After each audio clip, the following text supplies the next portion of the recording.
Mummy वांगी घे आणि वांग्याचा भरीत कर. मग हे पापलेटांचं काय करू? अरे पापलेट आणलीस? हा, मग रेवून दे ते वांगी पापलेटांचंच कर भरीत.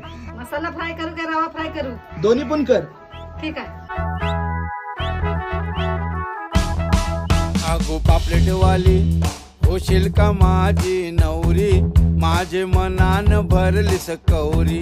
अगो पापलेटवाली होशील का माझी नवरी, माझे मनान भरली सकौरी.